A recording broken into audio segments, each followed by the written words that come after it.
Eastern with the steal. No gel Eastern, no finish there, but an offensive board from Newton. Extra pass from the corner to Bailey. Got it. Back-to-back threes.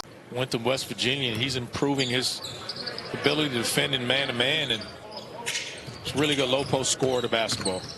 Bailey goes to work, playing off 2 feet, and the lefty jumper in the lane. Rockets 1 of 4 with 3 turnovers in this opening quarter. Minnesota with an early advantage and looking for more with Tristan Newton. Bailey off a couple of screens, comes to get it, using the early shot fake to roll it through. Wolves, they've built a healthy lead. He gets it back from Zakarski and denied at the end. Well, Malik Wilson got a piece. Bailey, not this time. Wilson's there for the board. Deflection on the Wilson running with Chandler as the Wolves recover defensively. No gel Eastern, able to get back and dig it out. Bailey from the corner. Not this time. Eastern grabs an offensive rebound. What Bailey and Chandler have to deal with is the 4-time defensive player of the year. Absolutely. Final 6 seconds. Amari Bailey and the Wolves have had all of the first quarter, and that's how they finish. With that mentality. So I think there's always going to be a roster spot for somewhere for a guy like yourself. Yeah, sir.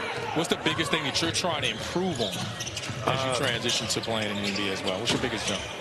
I feel like for me, more offensive side of the ball. Good for me, more offensive side of the ball. Good steal, Amari. Run with him. Another Bruin going to the cup. Yes, sir, AB. They're everywhere, the Bruins. Nah, this is dope for sure. This is super cool. Good steal. We out. One more. Yep. Lay him. Hey. The Bruin takeover. Rob isn't even 21 yet. No, he's a baby. People see us on TV and just assume we're like, oh yeah, lay him. But yeah, no. Arms and Harris had to be efficient offensively. You throw Matthews into that mix, and Rockets are battling. Bailey able to sneak a few minutes of the game. Go small. Similar pattern to our first half. 8 of the last 10 now belong to the Rockets, who are back in this. Bailey trying to silence their charge. We'll get to the bottom of it.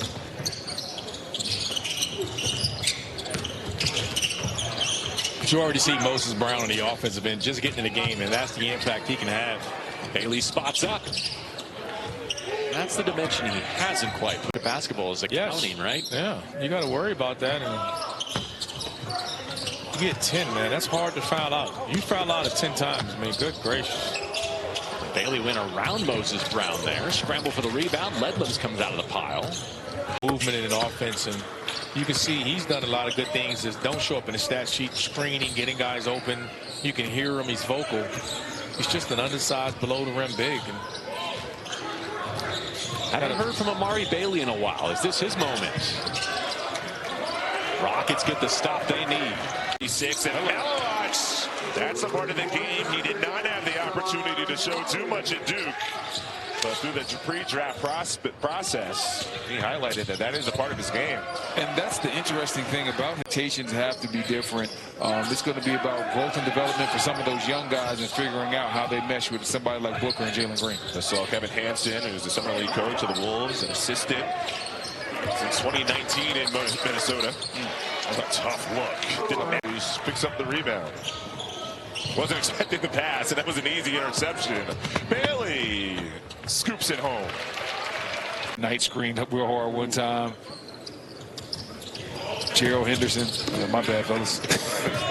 Catch you next time. Chris Lewis, Brendan Haywood, Autumn Johnson. Here on NBA TV. First game of the day from the Pavilion. Suns and the unbeaten Wolves. Lining it up. Bailey, bullseye. Knocked down that 3 from the perimeter. Look no further than Miles Turner. Yes, and he just got paid. Yes, from an unexpected source. Yeah, the Bucks came in. Wasn't expecting that one. From the corner, Bailey who just hit a three a few possessions ago. Long rebound, and the Suns have much talent, and he got all of those guys to buy in to try to do something special. Everybody bought in on the defensive end. That was the most impressive part of what Duke did this year. Is they might be nice when they didn't score the basketball, but there was never a night or afternoon whenever they were playing that you watched Duke and thought to yourself, man, these guys aren't playing hard, they're not defending. To get 5 NBA guys, all 5, they knew they were going to go to the pros for the most part. There's Beal, the buyout, which gives the Suns that financial flexibility out of the first apron, second apron. They've heard that apron more quite a bit over the last couple of years. It's almost been a burden for the moves that they could make to try to improve the team.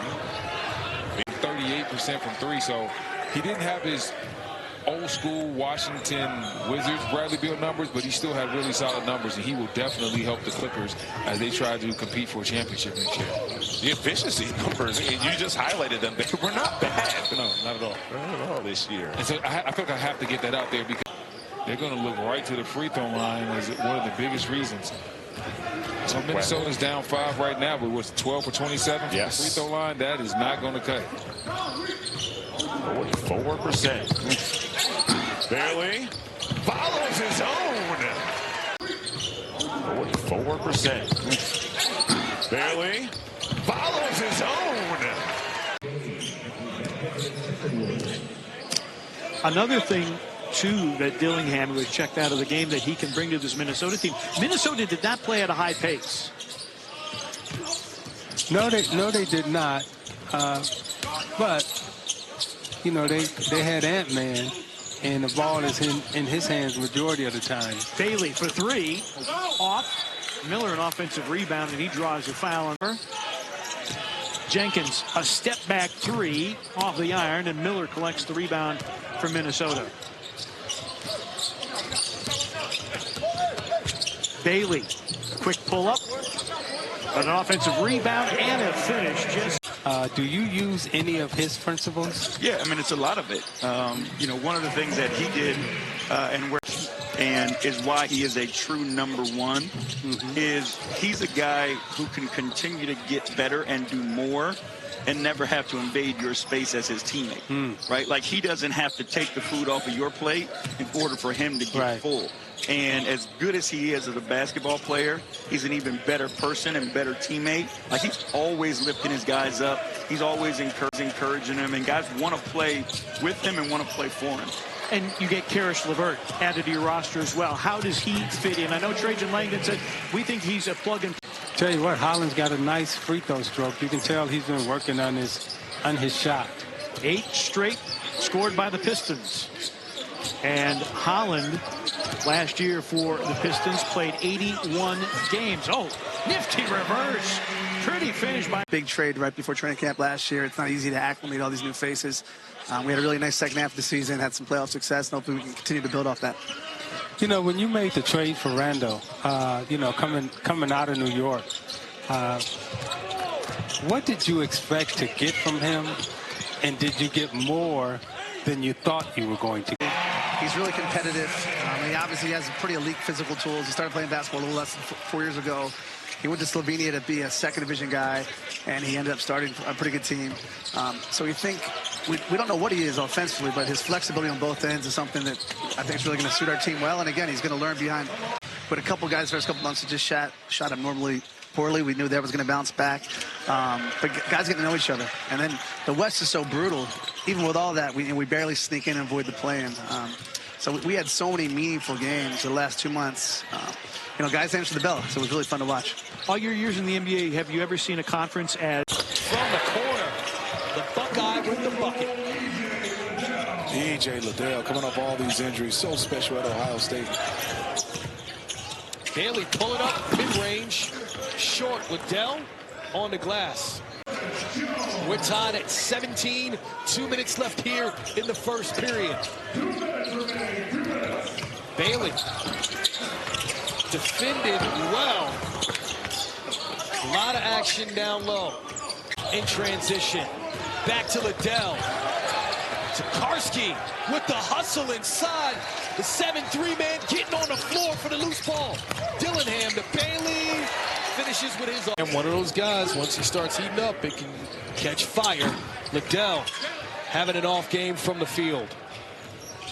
Just 1 for 5. Bailey driving right at Harrison. Berenger looking for his own. Bailey to Dillingham. Berenger on the glass. Bailey. So Berenger is up. Tough shot. Good job by Tyson. He's been quiet in this game. Still 7 minutes to go. He can make it his imprint. Just his third make. Bailey gets a shot off. Who are you and how do you win? How do you impact win? Can you champion the very essence of what you do when you're at your very best? And that's what Clark does. Those free throws by Jeremiah Fears ending a 10-0 Minnesota run.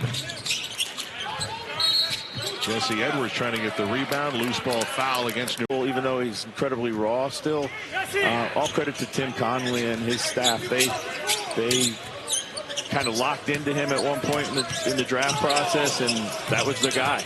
And it was very important because really just getting to watch him every night, how he approaches things, how he does treatment, how he plays basketball, how he runs the plays, how he runs the team, how he fits everyone. With us. For sure. Thank y'all. Rob Dillingham of the Timberwolves. Quinones is not able to finish off there. He had a big three-pointer, short time down. Timberwolves 7-point lead, looking to build on it here. Topside three is good.